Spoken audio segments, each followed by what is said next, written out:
Um, Good afternoon, everyone, and welcome to the fourth session in our palliative care webinar series, anorexia and exercise in palliative care. Although I think Justine may have changed the title. My name is Anna Dowd, Manager of the Barwon South Western Region Palliative Care Consortium, and I will be your facilitator for this afternoon. This palliative care webinar series is brought to you by the Barwon South Western Region Palliative Care Consortium in collaboration with Western Victoria Primary Health Network. I'd like to begin with the acknowledgement of country. So we acknowledge the traditional owners of this land on which we stand, and we would like to pay our respects to elders past, present, and extend that respect to other Aboriginal people present today. Some housekeeping to start with. This is the last webinar in our first series. We will get the series 2 scheduled up as soon as we can. The webinar will be recorded, and you can access the recording free on the PHN Learn YouTube channel. And the link, attendance certificates. So if you haven't registered today using the name you would like on your certificate, please put your first and last name in the chat box. Or if you are listening to the webinar with a group of people, make sure that everyone's name is in the chat box to get your attendance certificate. Any questions, we'll ask you to please put them in the Q&A box, and we'll be able to ask them of the presenters at the end of the session. There will be a evaluation survey at the end as well, so we would really appreciate if you could complete that. The QR code is here now, but we'll also display that at the end of the webinar as well. So I'd just like to introduce our presenters for today. Justine Watts, Senior Palliative Care Dietitian, and Matt Eli, Senior Palliative Care Physiotherapist. So I'll hand it over to you, Justine and Matt. No worries, thanks Anna, and thank you for having us along today. So we've also got Matt here as well, and yeah, so as Anna did make mention to, we did at the last minute decide on a bit of a title change for our talk. We didn't feel like it quite encaptured what we were wanting to talk to. So originally it was anorexia and exercise in palliative care, but it's really what we're talking about is anorexia and muscle loss in advanced cancer, but we thought we'd put a bit of a positive spin on it and talk to nutrition and exercise and living, and we came up with the acronym NEAL, which we'll be talking to throughout today's presentation. So it basically is sort of covering a bit of information around cachexia and an approach that we sort of use quite commonly in our practice in our different hats that we wear here.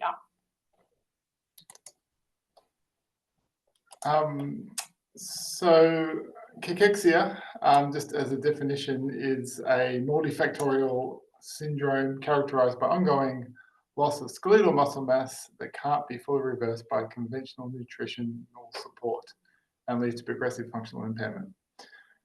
That's just the definition. This is something we see a lot in the work we do, but we also know this is common in many life-limiting illnesses that we deal with, but primarily in cancer. We also know there's lots of evidence to show that, as it says, it can't be reversed fully by nutritional support alone, but with nutritional support and functional support and good symptom management, it can be managed. All right, so cancer-related cachexia affects up to 74% of cancer patients, and we should say in our roles in community palliative care, the bulk of the patients that we work with are experiencing a as a life-limiting illness, and it's directly responsible for 20 to 30% of cancer deaths. So it's often reported as an area that clinicians often don't feel confident working in, or feel that they don't quite have the level of knowledge to work as effectively as they would like to be. So we sort of thought we'd provide a little bit more information on that today. And the evidence really does show that the multimodal care is most effective. So like Matt was just saying, we know from a dietetic perspective, nutrition support alone can't really reverse or stabilise cachexia. It really does take a team approach. And we know that that this is a sort of a big part of what we see in our roles. So why does nutrition and exercise matter in patients living with a life-limiting illness? And that's why we're sort of focusing on this today. So if we look at how cachexia impacts the person, it has many varying effects on different aspects of someone's life, as well as the common symptoms that will occur with this syndrome. But if we're just focusing on the aspects of the person's life that it affects, so we've got lots of different things from coping responses and social isolation, to reduced quality of life, fatigue, reduced appetite. What else we got? I'm jumping around. By weight loss and muscle wasting, anxiety and conflict over food. So cachexia as a syndrome kind of touches many different aspects of someone's life and the carer's life, in addition to all the, as I said, all the symptoms that we also see with these patients.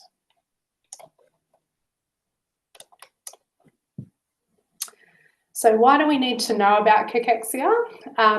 So really we can play a big role in helping patients in understanding a bit more about the syndrome, and some of those things that Matt just spoke to before really help to validate their experiences and what they're experiencing is a relation of what's happening in their body with this syndrome. And we know that we can stabilise, slow or reverse the impact of cachexia, and that can really have that direct impact on a person's quality of life in some of those domains that really Matt was talking to earlier. And we've just sort of popped up a paper on the screen there that was done by Kelsey Bland. I think it was 2017, or I might say on there 2021, which talks to a little bit more about the quality of life and symptom burden in patients when they receive that sort of multimodal care for cancer cachexia.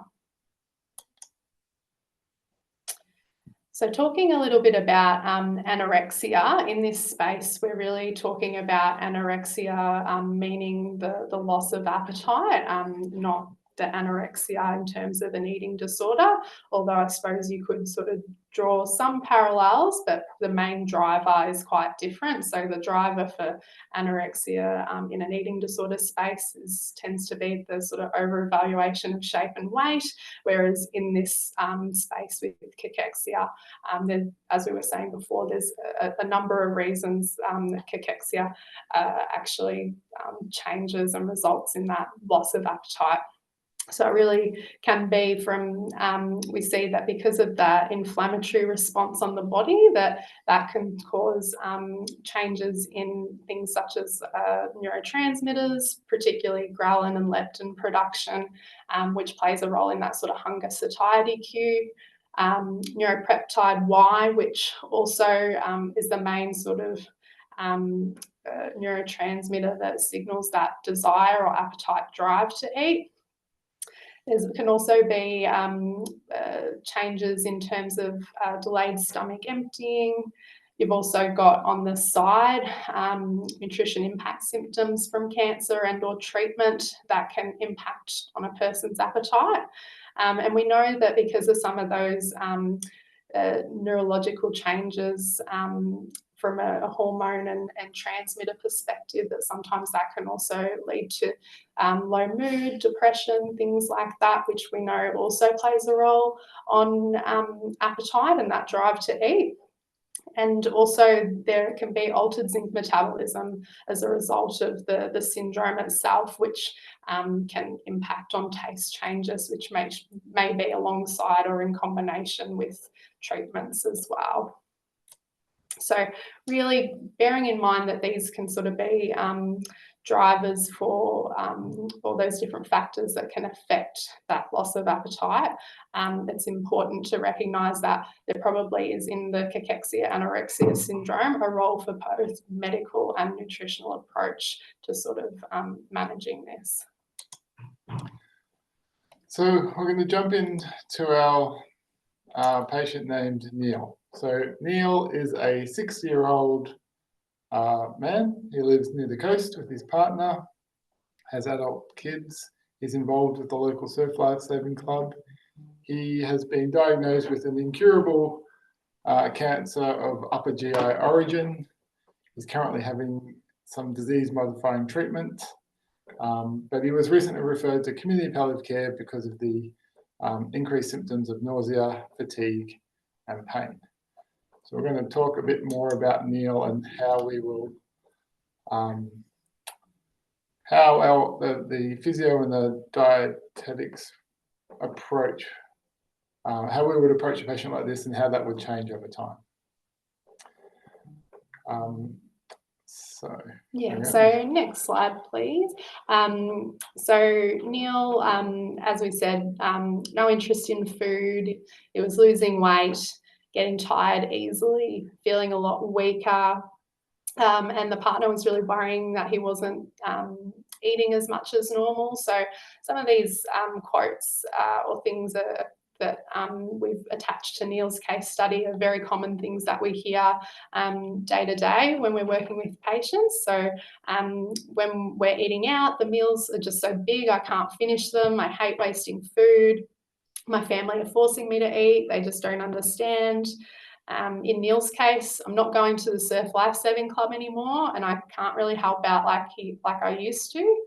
I get a craving, and then when I get to eat it, I don't really want it anymore. So all of these things were a big worry for Neil, and he was referred to palliative care, so to the dietitian, due to loss of weight, appetite, and a couple of things indicating a bit of carer stress. And he was referred to physio due to his loss of strength and how that was affecting him. So firstly, our main approach is we need to find out what's most important to Neil. We know from a really good study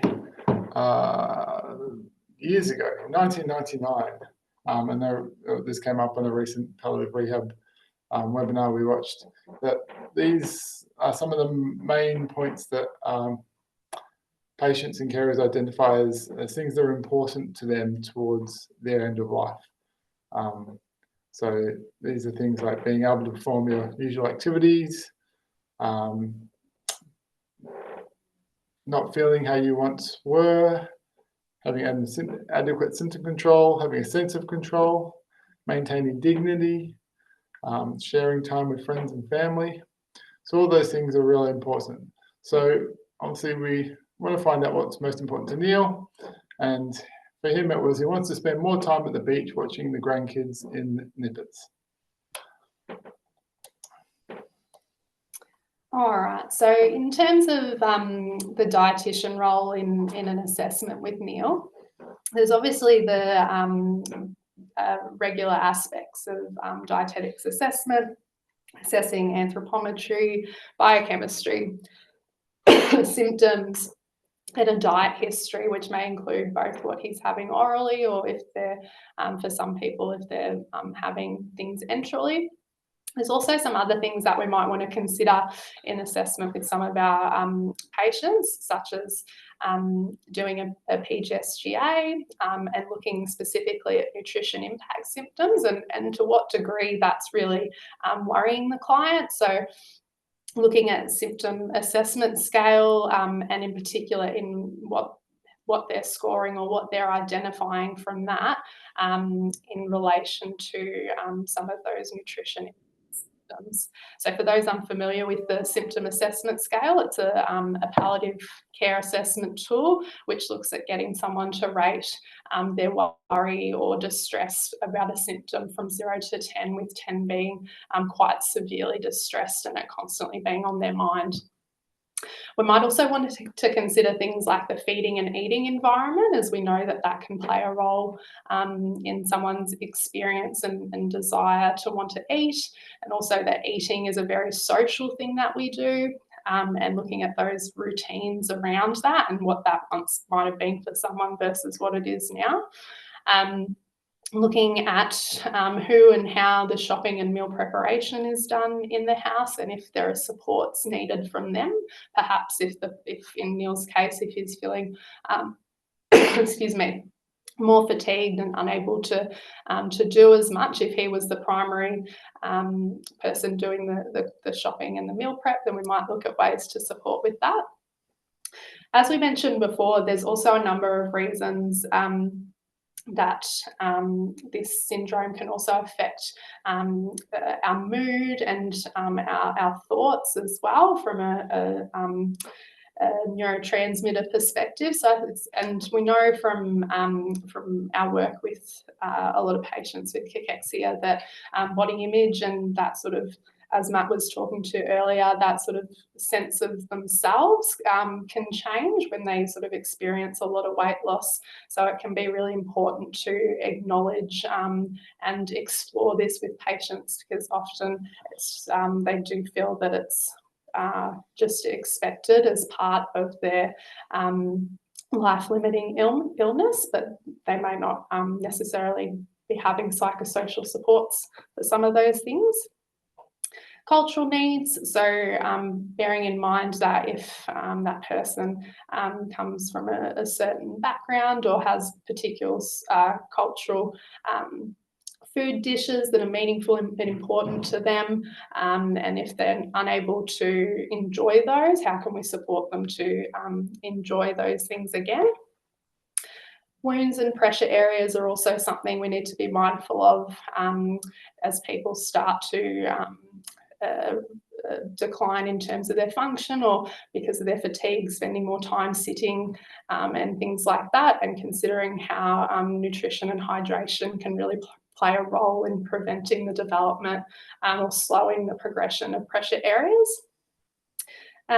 If someone has or hasn't done their advanced care plan, it could be important to consider if there's been any feeding discussions as well, as to how things may change, and understanding whether or not they want that information, and that might be quite different from the carer or the patient in terms of what amount or when they might want that information as well. Obviously, in this stage where NEAL is sort of wanting to get back down to the Surf Lifesaving Club and being more active, we might look into having a look at his nutrition requirements and how, with keeping all of these other aspects of his assessment in mind, how we can help to meet both his goals and also his partner or his carer's goals as well, because they might be quite different depending on what worries and concerns sort of come out of that care, out of that assessment, sorry, I should say.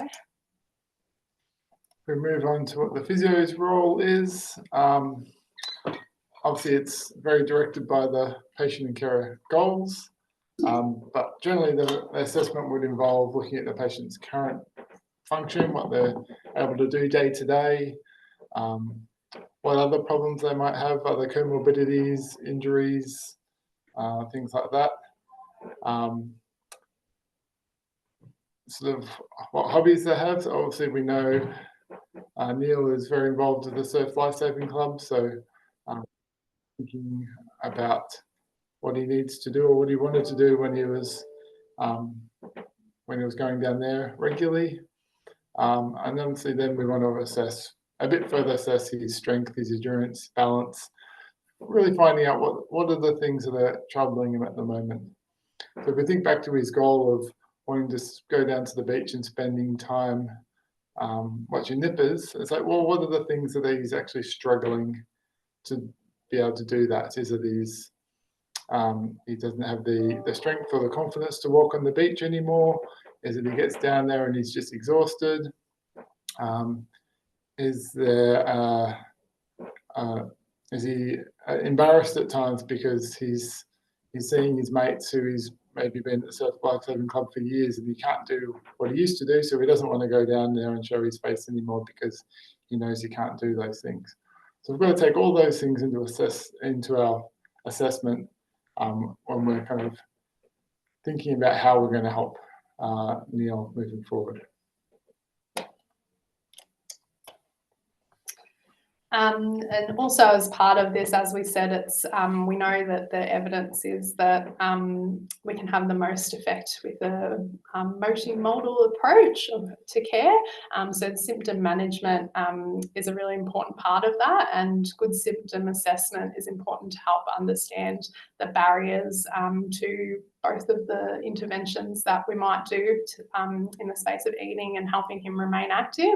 So some examples of that is it can be really difficult to exercise when someone's experiencing pain, or it's really difficult for someone to implement nutrition strategies if they're really struggling on that. There's just no appetite driver, and sometimes even the pain might be impacting on appetite as well. And there we've got, again, just a reminder of some of those common symptoms that people can experience in the cachexia syndrome that we spoke to a little bit earlier. So things like nausea, anorexia, change in bowels, change in taste, early satiety, pain, decrease in muscle strength and fatigue. So when we do a nice thorough assessment with NEAL, we find out he's lost about 15% of his historic stable weight in the last 6 months. He does have a Kanofsky or AKPS of 70. He has many nutritional impact symptoms like early satiety, anorexia, fatigue, dysgeusia, states everything tastes like cardboard. He has oral thrush. He is telling us his partner is nagging him to eat at meal times. He's only eating about half of what he would normally eat, and he's only eating 2 meals a day.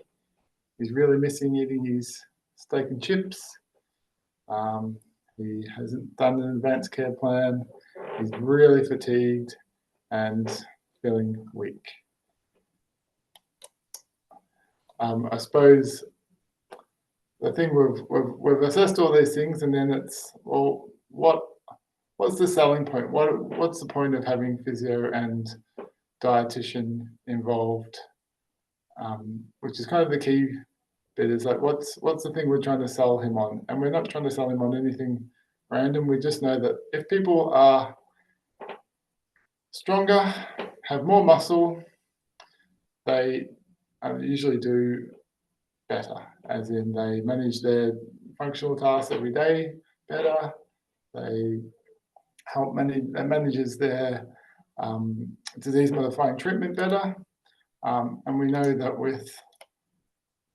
we can build muscle by exercise, but if we're not getting the right nutrition in, then we're kind of pushing up against a brick wall. So that's why we need both the nutritional input, the physio input, as well as the medical input to try and address some of those issues.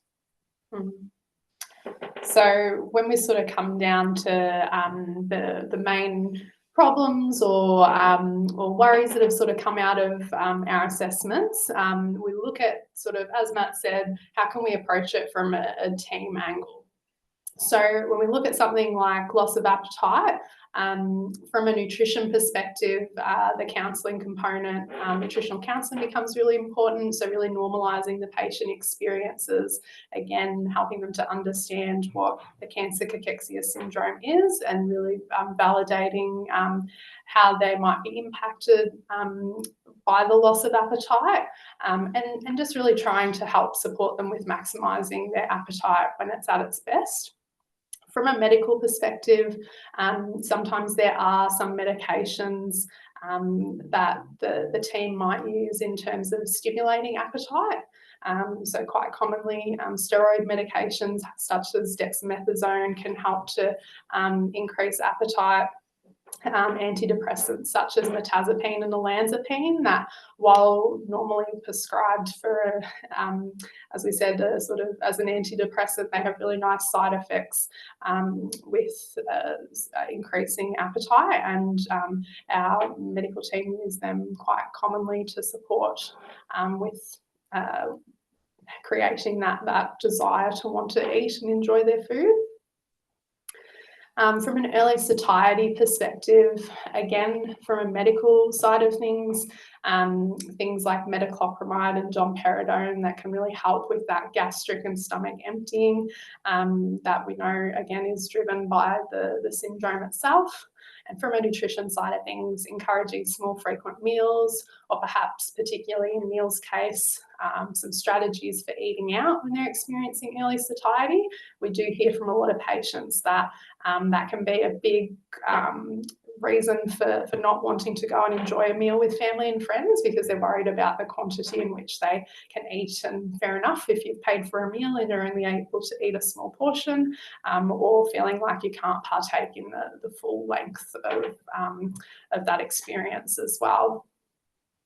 From a fatigue perspective, the exercise side, that education and normalising common symptoms, and really reiterating that regular exercise can be helpful in reducing fatigue. And from a nutrition perspective, talking about some convenient food and drink choices, so things that they might not have to use and expend as much energy preparing their food, or supporting them that if that is something that's meaningful and that they want to keep doing, how can they sort of plan with their energy reserves to do that across the day, or for whatever might work best for them. And then also using things like delivered meal options as well. When it comes to dyschezia, or the sort of changes in taste, in Neil's case, we know that from that assessment, he had thrush, which can be something that develops orally, and really that can be a driver for a lot of taste changes. So again, the medical management of clearing up that thrush might be able to help a little bit of that taste come back. So things like Nilstat, fluconazole. There is a little bit of evidence around short-term zinc replacement, as we said in the cachexia syndrome, that there's that altered metabolism of zinc. The team that we work with here, sort of that's really driven by the medical team as to when that's appropriate, and there's normally quite close communication between the oncology team depending on treatments and things like that, if that's appropriate and if they're happy to do that. But I think my understanding is most of the medical team are quite happy for that. From a nutrition perspective, from taste changes, particularly that sort of when food's tasting like cardboard, quite bland, that could be really sort of looking at advice for dry mouth. So things like extra sauces with meals.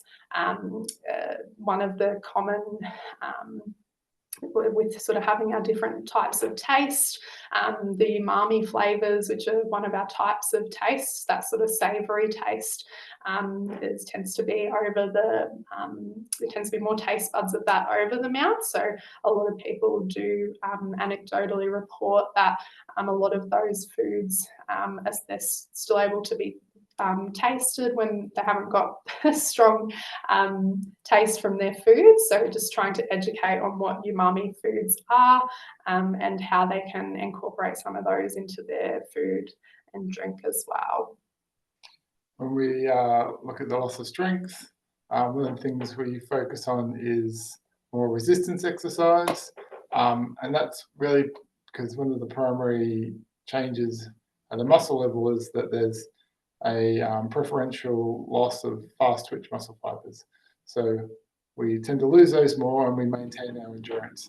So when we're thinking about exercise, really trying to focus on some simple resistance exercise to help that. And then coinciding with that nutritionally, we've obviously got our high energy, high protein education around what we're trying to encourage people to eat, but also thinking about the timing of when we're eating. So sometimes there is some evidence around having some high protein, other supplements or drinks, etc., just after you've completed your resistance exercise to maximize the muscle growth, as to choose a bad word. And obviously you can also use your oral nutritional supplements.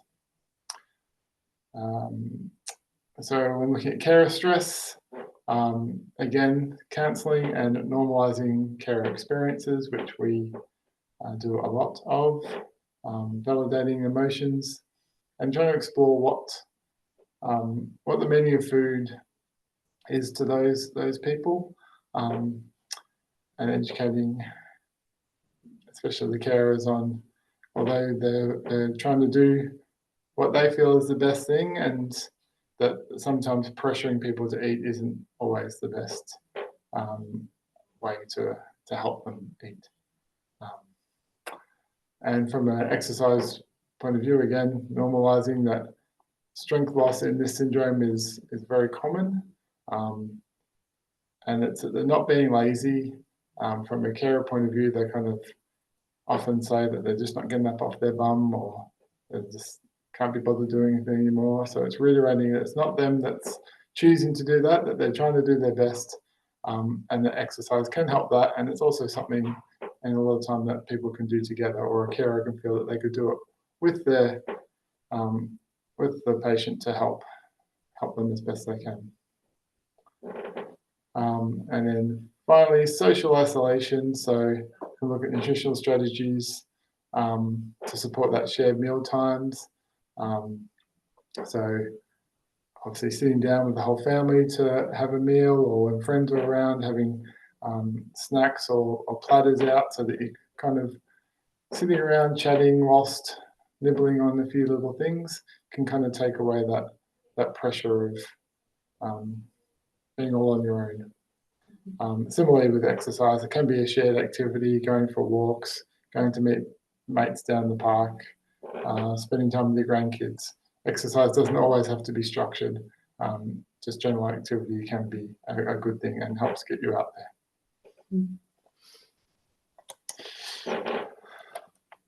Yes, so some of our recommendations for NEAL specifically, so you can tell just from that's us going through that last slide together, we've obviously been working with each other for a few years now, so feel quite confident to talk to both sides of the picture. But for NEAL, you know, some of the things that we might consider in this stage is really how can we help him to meet his energy and protein needs. So like we were saying, we're sort of focusing on those taste changes that might be through some of those umami or savoury type snack foods in smaller sizes, giving that he has that experience of early satiety. So that might be looking at things like, you know, party pies or small cut up pizzas, or again, looking when eating out, maybe looking at entree sizes instead of main meals, or tapas type scenario where he's in charge of feeling like he can have what he wants when he wants it and in what amount.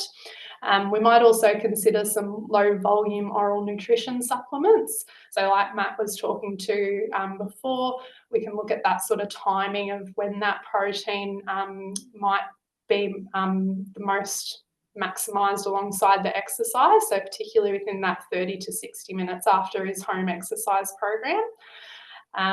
We could look at maybe trying things like snack boards or platters to share with family and friends, either at the surf club or at home. Looking at some high energy drinks, so potentially sports drinks or milkshakes that he could share with his grandkids at the beach maybe, or looking at potentially other things that he might be able to get from the Surf Life Saving Club that might align with some of those taste changes he's experiencing. So whether that might be, you know, things like fish and chips or potato cakes, things like that as well. From an exercise side of things, really just to try and help increase his muscle, we'll sort of focus education on and really highlighting the facts that exercise is good for you, the need to use your muscle to maintain it or increase what you already have, and really working towards the cancer exercise guidelines. Which are aiming for that sort of 2 to 3 times a week resistance exercise or sessions of resistance exercises, and essentially sort of half an hour walk, sort of 5 days a week, sort of a moderate intensity walk. We always talk about working towards, because a guideline is a guideline. It's working towards that. Not everyone's going to be able to achieve it, and some people are going to be able to achieve more than that. Depends on where they are when we meet them. So if someone's getting out for a walk 3 times a week, great. If they're getting out 5 times a week, even better. One of the other things obviously we can focus on for NEAL is really trying to help with that, restoring that sort of normality to his life. If he normally went down to the Surf Life Saving Club to meet his mates, a lot of the Surf Life Saving Clubs I've been to have got a little gym area, and you might want to go down and meet his mates and do a couple of exercises down there with them. Or he might prefer to do things at home. It's around setting something up that is right for him. But with the focus of the exercises just being a couple of really simple exercises to try and build muscle in the big muscle groups we use every day. And then obviously going for walks with your partner, as we said. Additionally, other recommendations we could have for NEAL is looking at referring onto, obviously here we have a supportive care team which has social workers and psychologists. Other teams might have different networks, but obviously looking at that extra support for NEAL and the carer, just to support them going through these changes.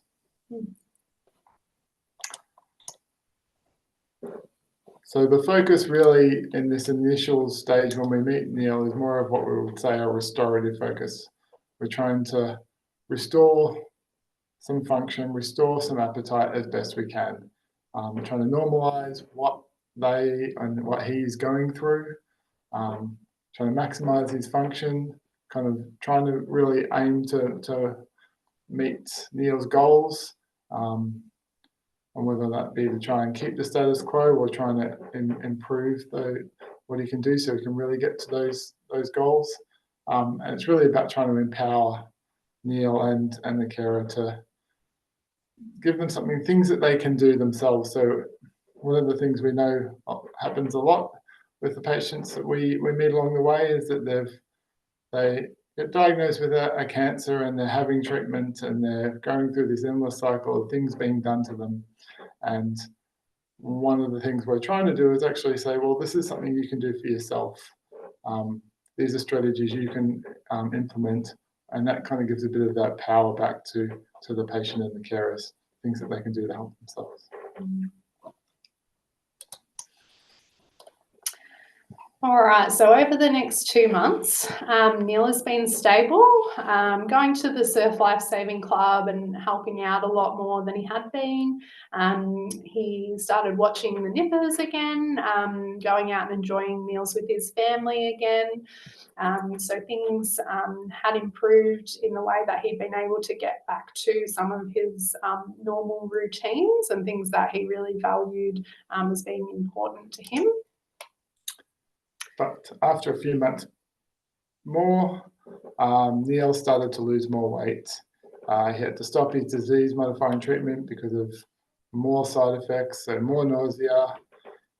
He started losing more strength, so he was starting to find things around the home more difficult, so getting off the toilet. He was finding he was eating less. So now we're just going to talk about how our approach would now change for NEAL, and as he's in a different sort of stage of his disease. So again, we'd probably want to revisit what's important to NEAL. So again, asking the question of what matters most to you right now, given the context of what's changing with his disease and his overall condition. So again, we've just sort of popped up those things that people have reported over time, what becomes important towards the end of life generally.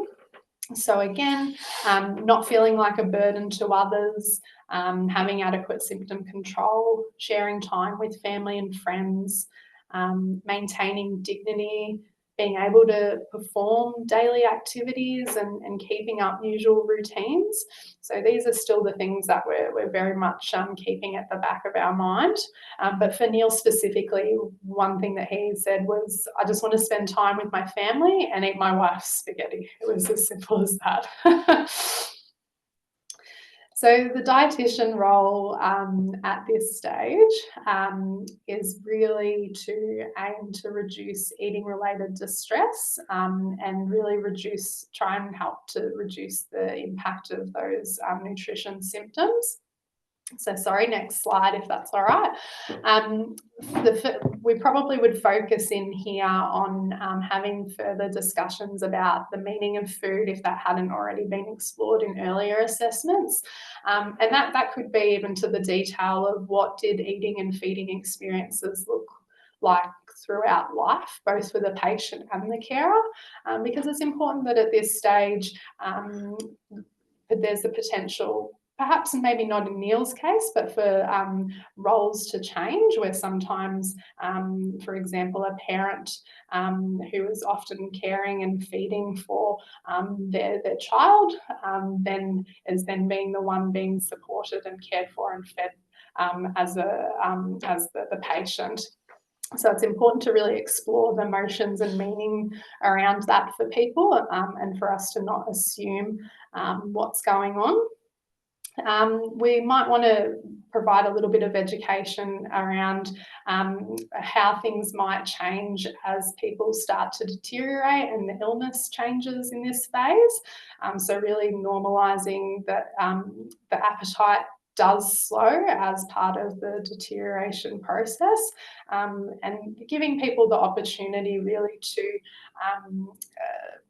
if they want that information, that they are able to ask for it, but equally if they're not ready and don't really want further discussion or information about some of those things, leaving that option open as well.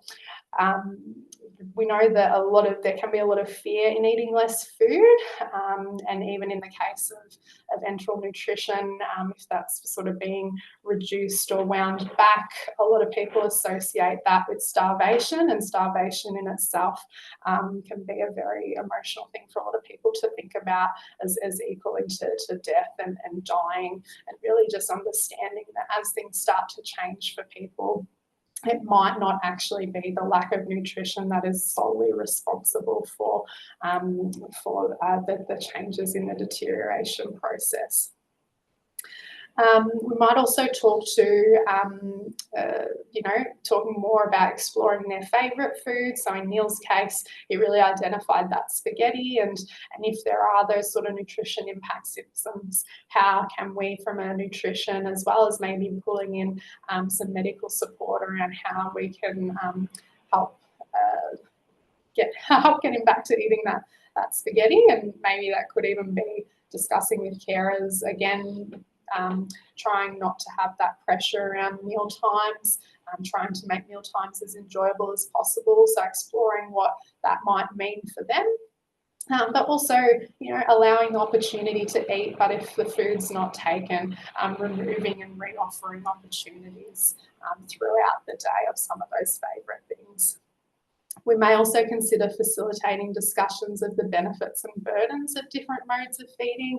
A lot of the time, again, when there's that fear aspect, some of those things can come up from carers about, can't you just put in a feeding tube? I don't want him to starve. So it really is important for us to tend to these strong emotions and really to have good, robust conversations with people to help manage expectations, give them a fully informed picture of the pros and cons of these different things.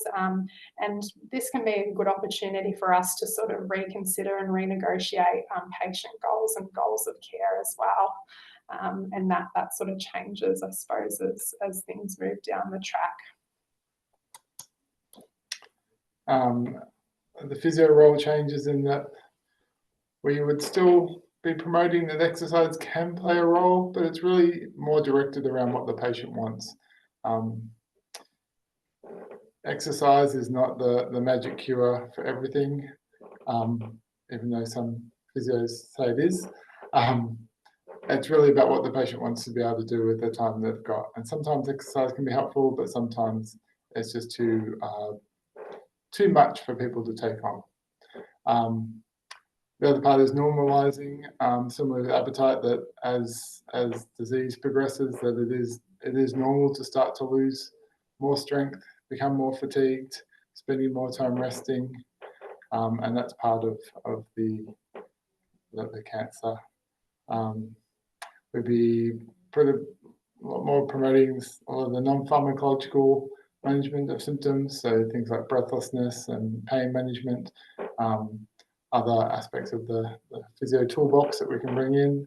But really the focus starts to become more about safety and comfort, more so than trying to build up muscle and keep people strong. So there's a lot more talk about how we can manage to do things. I'd often be seeing a lot of people like this with our OT colleagues, or we refer to OT. We do a lot of joint assessments looking at various aspects, whether it be pacing strategies to equipment, other things just to make life easier for the patient and the carer. I suppose we would, again, as we sort of spoke to earlier from an OT perspective, in that sort of pressure care realm, as people sort of aren't moving as more, really looking at providing education for the diet and nutrition side of things to support that as part of the team as well. So we sort of shift to the really more supportive focus, and as we mentioned, it's really important to sort of reset expectations and provide that sort of space for discussion as people sort of adjust to these changes, and giving patients and carers information when they want it and as they feel ready for it. So in terms of, as Matt highlighted, having a more comfort and safety focus, and I think that can really be from both nutrition and a functional side of things. Helping prepare patients and carers as the condition deteriorates. And also focusing as a team collectively on good symptom management. So again, as we've been talking through today, from a medical side of things, nutrition side of things, and a function and the physio sort of side of things, and really sort of encouraging that collaboration of multidisciplinary team to help with that supportive focus and meeting the patient's goals and goals of care at this point. So if we just take a step back and think about this graph, which people have probably seen before, looking at the different trajectories of disease and cancer over time. We probably met NEAL initially sort of halfway along that nice straight blue line, where he remained stable, had quite good function. He may have had a bit of a dip, and hopefully we kept him up around that level.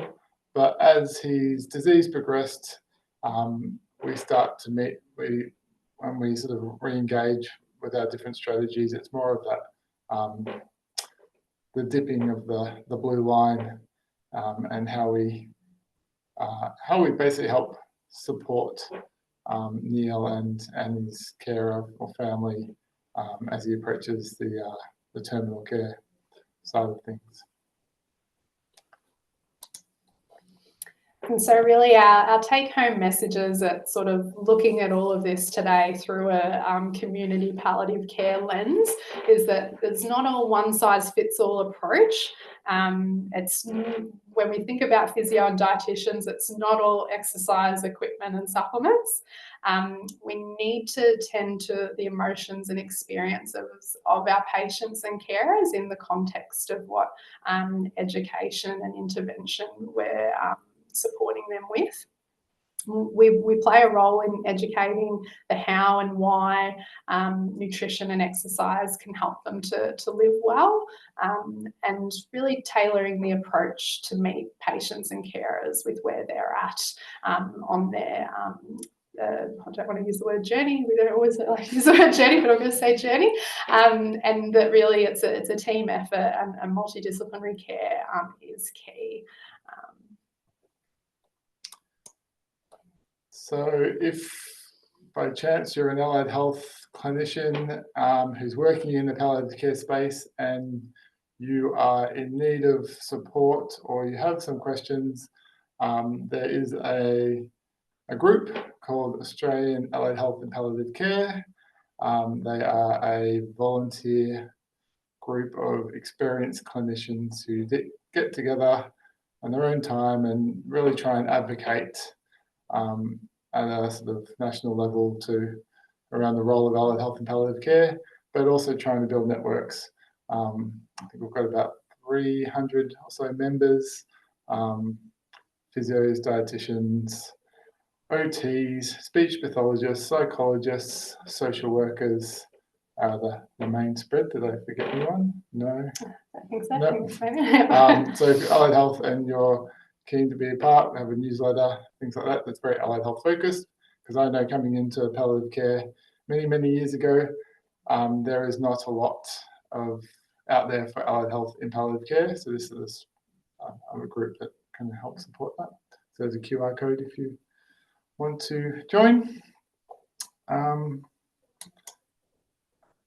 finally, a little plug. So in speaking of all this stuff, obviously this talk was more focused on how we would approach these sort of patients in our palliative care roles. In Barwon Health, we are lucky to have a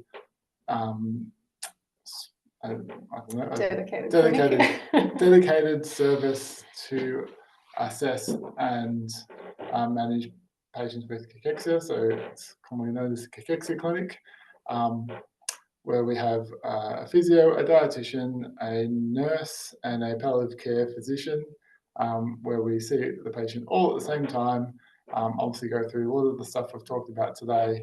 And again, it's the main premise is around trying to address these common barriers that people are meeting as they're going through their cancer treatment, or even if they're not having cancer treatment, as they're dealing with their cancer, and giving them practical strategies that they can implement to help manage things as best they can. Yeah. And then, we'll leave it open to questions or any reflections. We've just popped both of our emails up on the screen. We're more than happy to, talk to people outside of this if you have any further questions about anything we've spoken about today, or again, if you're one of those people that likes to do more reading, I think we've got quite the bank of journal articles and things that we could help point in the direction of.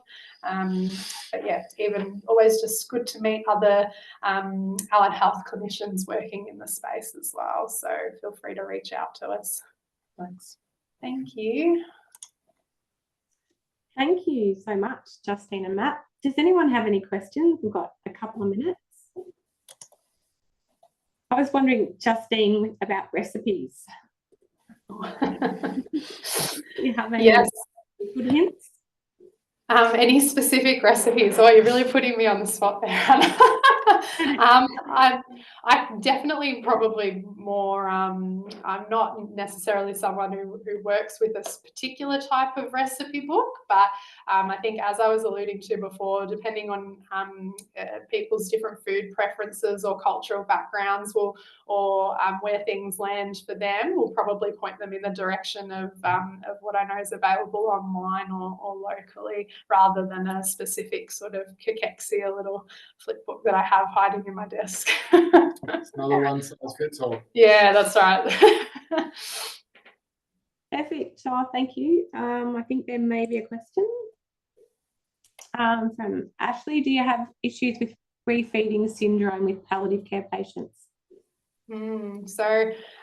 Yeah, I suppose in the community, it's something that we are aware of, but often because of the nutrition impact symptoms and because of that sort of early satiety, slow gastric emptying, often it's quite self-limiting, and then we have to sort of weigh up those things around talking with the medical team as to how invasive might the medical monitoring of refeeding be, and in terms of weighing up that sort of benefit versus burden to the patient. So I don't have sort of one specific answer to that. It's an individual probably case, but I think for the most part, because of that sort of self-limiting aspect, really, and most people who are on enteral feeds who kind of step into this space normally are on a sort of stabilised feeding regime as well, but we still might be,